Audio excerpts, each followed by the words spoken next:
And Mr. Salve is himself saying today there should be no problem with the withdrawal of the bill.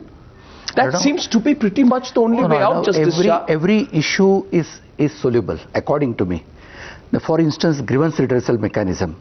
Now the Rural Development Department, Rural Development Ministry has agreed to introduce a legislation for grievance redressal mechanism. Now the issue is about the lokayuktas in the state. That's really there is some constitutional difficulty. Tell me, what is Harish Salve, what he's saying, and what we are, we are trying to come to some kind of a agreeable settlement on the short. If you agree, we withdraw the bill, and as Harish Salve says, on 3 points which we agree on, we sign on. We give Team Anna in writing. Anna Hazare withdraws the fast. Then you begin a new process of discussions in which you get everyone involved under one umbrella, and you begin the process of legislating it through and give yourself a time, maybe have a special session of parliament, right, Mr. Singh? Absolutely. It seems, what is holding this back, apart from political egos? Well, I don't think this is the time for egos. No, but what else is holding it back, Mr. Singh? I don't know. You see, it seems to me there's a lot of confusion also. Because when one goes, for example, I was in another studio right now, there the understanding of what really happened was very different to what your understanding is. So I'm now taking this. I can assure you this is the correct understanding. If it is the correct understanding, I'm thrilled. Because for the first time, I have been equally critical of the Anna movement methods. Equally critical. Yes. But for the first time I find that there is hope. Because they are not insisting that only their bill be introduced. No, they are not. They are not insisting now that a whip should be given so that it be passed. They are simply saying, withdraw this flawed bill.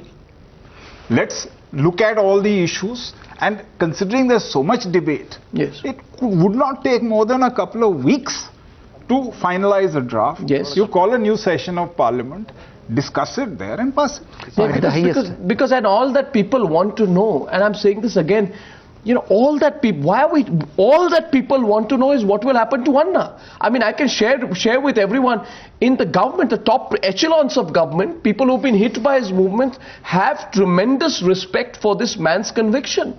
Even his fiercest critics, they have tremendous respect for his conviction. He's not eaten for 9 days, he's resolute. It's not stubbornness, it's driven by some level of self-belief that he has a purpose. Now, Harish Salve, some people in the government told me today, and I want your take on it, that it's not easy. Mr. Salve, I think you can hear me. They said it's not easy to withdraw a bill. It will be setting a terrible parliamentary precedent, Mr. Salve, to withdraw a bill and bring a new bill. I'm sorry. They said it's a terrible parliamentary precedent. I'm sorry. Look, Arnab, forget this controversy. If the government accepts, and believe me, in a democracy, a government which accepts it has made a mistake rises rather than falls in public esteem. So I don't think the government should have an ego problem with this. And a government which defers to public pressure and public will is a government which is proving it is democratic and not otherwise. So I don't think why they should now say that, sorry, we tabled a bill which we now feel is deficient, we are withdrawing it. That is always the prerogative of the government, and I refuse to accept that there is any rule of the constitution which will be breached. There are rules of procedure and there are ways around them. But there is nothing in the constitution which says that a government which has tabled a bill and it accepts that one of the most cardinal principles underlying the bill requires relook, i.e. the inclusion of the Prime Minister, it can't withdraw the bill. I think that's pretty clear. Shekhar. Yeah, see, bills in the past have been tabled and forgotten. Yeah. Bills like, for example, the Freedom of Information Act was passed by both houses of parliament, approved by President and never notified.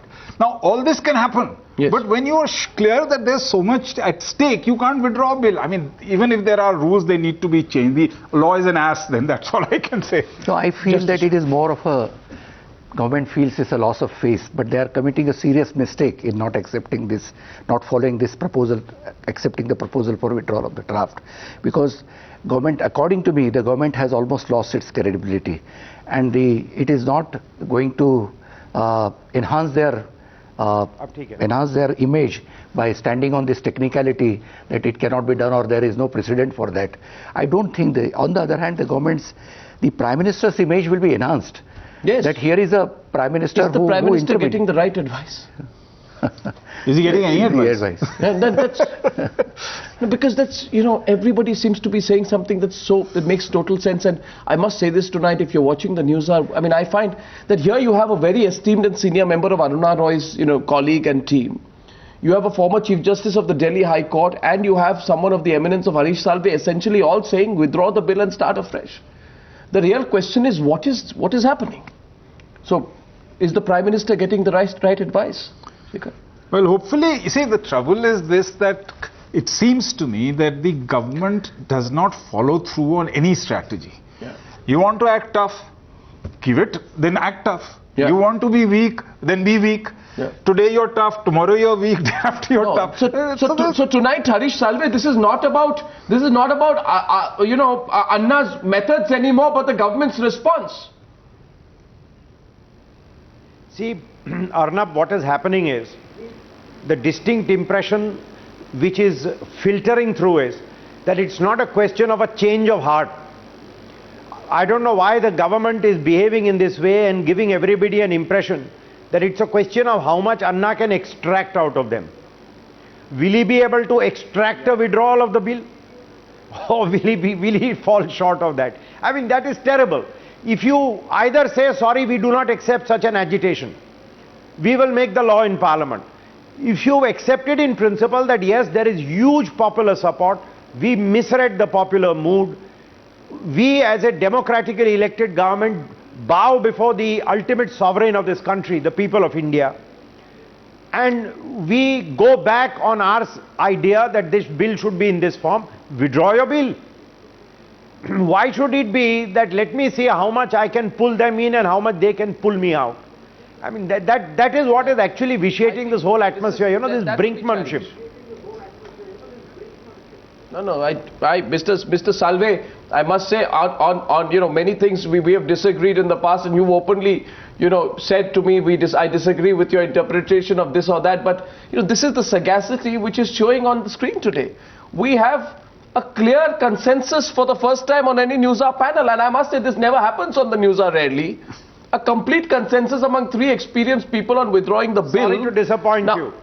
It would be a mature thing to do that. Legally, no problem. Legally, no problem, and it would be a mature thing. Mr. Abhishek Singhvi, I heard him saying that, I watched him on TV, in some channel, and he said that the 80% of the proposals in Janal Lokpal bill are acceptable to them, meaning thereby that the bill as introduced in Parliament is a weak bill. It's not very effective instrument to fight corruption.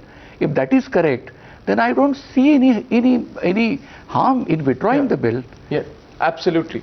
Well, Justice Shah, Shekhar Singh and Harish Salve, I want to thank you for coming, and I want to also say that I want to just say one thing, impossible. Harish Salve wants to add something there. Yes, Mr. Salve. Yes, go ahead, Mr. Salve. Yes. See, please understand the significance of the CBI being brought under the oversight of the Lokpal. We have been fighting for years to get rid of the single directive in which the government has oversight over the CBI in matters of investigation of high public officials and senior civil servants. If we win on this, that it is the Lokpal at all, and beyond that it will be autonomy for CBI, the single directive, what is called the single line directive, will have to go. This is a huge change which the government seems to be conceding. The second huge change is the Prime Minister. The two fundamental features of the government bill have changed. Yes, but the issues of selection, issues of jurisdiction continue to be there, but we have a start today. Withdraw the bill, restart the process. It's a matter of nitty-gritty. Gentlemen, I am worked out. So grateful to you for achieving the miracle of getting a consensus on one issue on the Newshour tonight. I think our viewers will note it rarely happens. Thank you, Shekhar Singh. Thank you, Justice Shah, and thank you very much, Harish Salve.